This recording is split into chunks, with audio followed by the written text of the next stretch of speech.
사무엘하 19장 31절에서 43절까지 우리 한 목소리로 함께 봉독하겠습니다.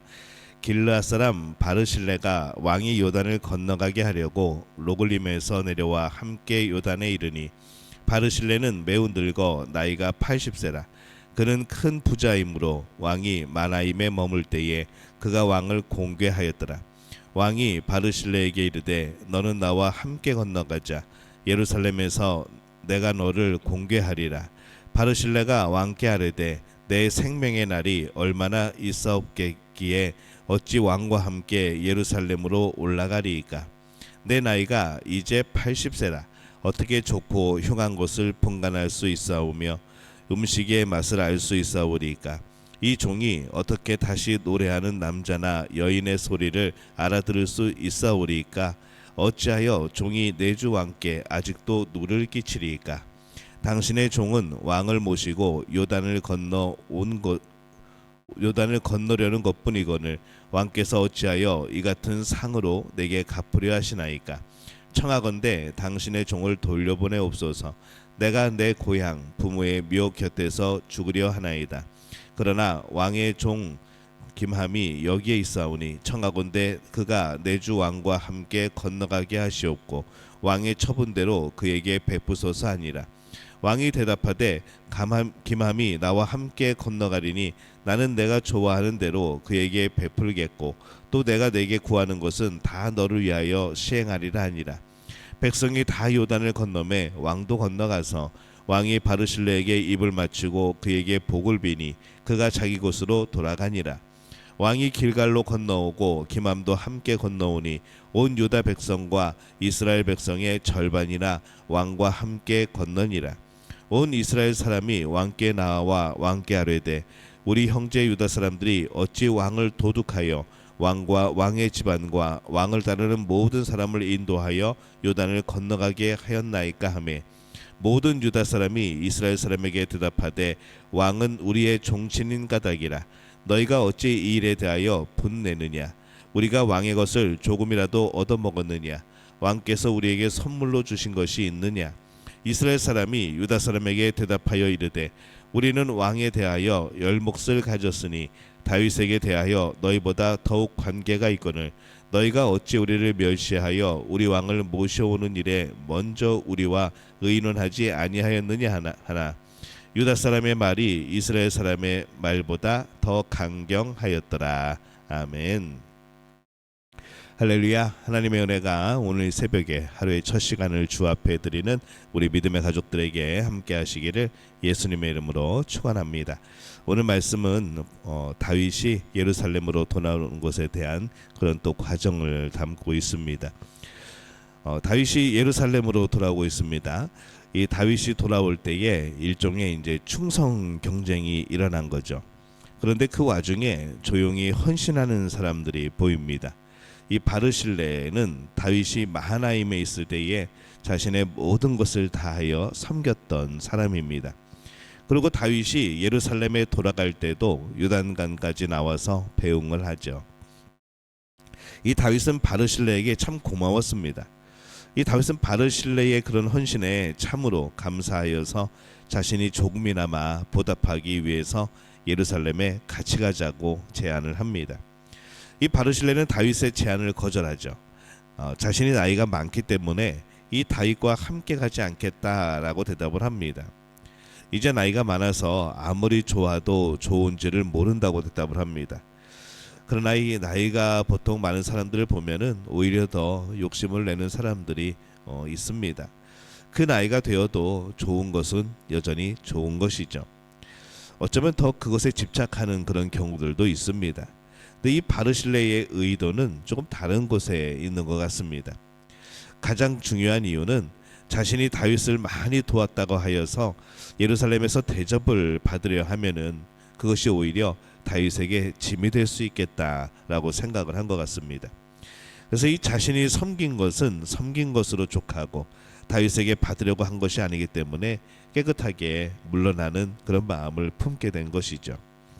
36절에 보면은 당신의 종은 왕을 모시고 요단을 건너려는 것뿐이거늘 왕께서 어찌하여 이 같은 상으로 내게 갚으려 하시나이까 이렇게 기록을 합니다. 이 바르실레는 다윗에게 상을 받으려고 한 것이 아니었습니다. 그러기에 다윗이 상을 내리려 할 때에 거절을 하지요. 그리고 섬김으로 만족하고 깨끗이 떠납니다. 이 땅에서 우리가 어떤 선한 일을 하면 이 사람들은 상을 자꾸 바라고 받으려는 그런 경향이 있습니다. 사실 세상은 늘 상과 관련이 있습니다. 늘 복을 추구하는 것과 관련이 있죠. 근데 이 신앙인은 그러한 상에 매이지 않도록 해야 됩니다.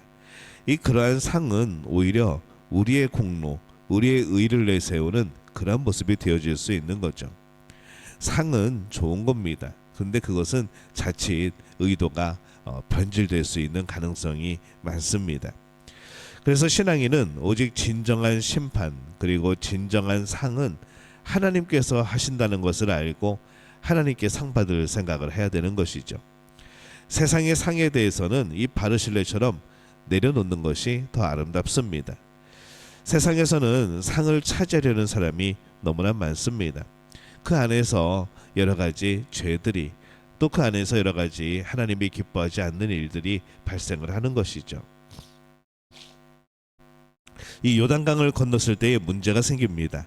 이 대부분 압살롬 편에 섰던 이 유다 지파의 모든 사람들이 돌아서서 다윗과 함께합니다. 이스라엘 10지파는 다윗 편에 섰던 사람들만 함께 요단강을 건넌 거죠.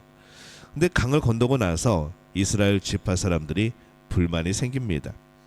그들이 볼 때에 이 유다 지파 사람들이 하는 행동이 너무 얄미운 거죠. 유다 지파 사람들이 다윗을 그렇게 적대시하고 그러다가 이제 대세가 기울어서 다시 왕이 되고자 할 때에 제일 먼저 와서 다윗과 함께하고 있는 모습이 너무나도 얄미워 보이는 겁니다. 그래서 항의하는 겁니다. 어찌하여 왕을 도둑하여 라고 말하기까지 하죠. 이 그들이 보기에는 이 유다 지파 사람들이 왕을 도둑질하는 것처럼 보이는 겁니다. 이전에는 적대시하다가 이제 자신들의 왕이 죽자 다윗을 빼내어서 자신들의 왕으로 삼으려는 이런 거짓된 사람들로 보이는 것이죠. 이스라엘 지파 사람들의 항의에 유다 지파 사람들이 재빨리 다윗 대신에 대답을 합니다. 우리가 왕의 것을 조금이라도 얻어먹었느냐? 왕께서 우리에게 선물로 주신 것이 있느냐? 이렇게 반문을 합니다. 이스라엘 지파 사람들이 자신들을 속물로 생각하는 데 대해서 자신들이 사실 실제적으로 왕으로부터 그 어떤 것도 받은 것이 없다라고 주장을 하죠. 이스라엘 지파 사람들도 지지 않고 대답합니다. 43절에 보면은 이스라엘 사람이 유다 사람에게 대답하여 이르되 우리는 왕에 대하여 10몫을 가졌으니 다윗에게 대하여 너희보다 더욱 관계가 있거늘 너희가 어찌 우리를 멸시하여 우리 왕을 모셔오는 일에 먼저 우리와 의논하지 아니하였느냐 하나 유다 사람의 말이 이스라엘 사람의 말보다 더 강경하였더라 이렇게 기록을 합니다. 이것을 볼 때에 지금 항의하고 있는 사람들은 이스라엘 지파들의 대표인 것으로 보입니다. 그들은 열이나 되고 유다는 한 몫인데 어찌하여서 이 하나가 이 열과 상의하지 않았는가 그렇게 또 행동을 하였는가 물어보는 거죠. 그것은 자신들을 멸시하는 행위다라고 말하는 겁니다. 명분 싸움을 하면은 한이 없습니다. 유다와 북이스라엘은 서로 자신들이 옳다고 명분 싸움을 합니다. 사실 그들은 모두 이전에 다윗을 버리고 다윗과 싸웠던 사람들인데 이제 와서 다윗과 서로도 가깝다고 그렇게 싸우고 있는 것이죠. 사실 이것은 자신들의 이익을 위하여서 상대 지파와 싸우고 있는 겁니다. 유다와 이스라엘 각 지파 리더들이 서로 싸웁니다. 예루살렘으로 돌아오는 왕을 두고 싸우죠. 전쟁 직후이기 때문에 모든 것이 엉망일 것이고 모든 것이 복잡할 겁니다. 그래서 이제라도 화합을 해야 되는데 자신들의 이익을 두고 싸우는 거죠. 그래야 자신들의 이익을 더 챙길 수 있기 때문이라 그렇게 생각을 한 겁니다. 이 반면에 바르실레는 다윗을 위하여서 헌신하였어도 내려놓고 고향으로 돌아갑니다. 그가 받을 상이 있었지만은 그는 그것을 받지 않고 돌아가죠. 세상이 볼 때는 참 바보 같을 겁니다.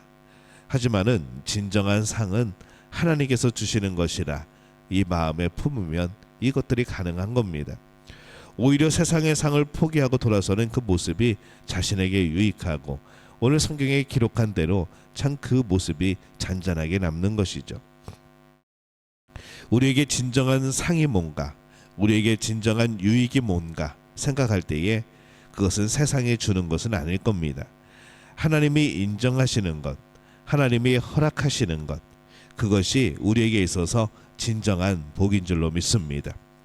오늘 그 복으로 감사하며 또 그 복으로 만족하며 내가 하나님 나라를 위하여서 헌신할 수 있었다는 그 복된 마음을 품고 우리가 살아가는 그런 그것을 기쁨으로 여기는 우리 믿음의 가족들이 되어지시기를 바랍니다. 또 우리의 삶이 우리의 노력과 여러 가지 일들도 있겠지만은 무엇보다도 하나님이 이끄셨고 하나님께서 함께 하셨고 하나님이 이루어 주신 그 복이라는 것을 기억하게 될 때에 우리의 모든 삶의 환경에 있어서 하나님께 영광을 돌리는 그런 복된 삶을 살아가는 우리 믿음의 가족들 되어지시기를 예수님의 이름으로 축원합니다.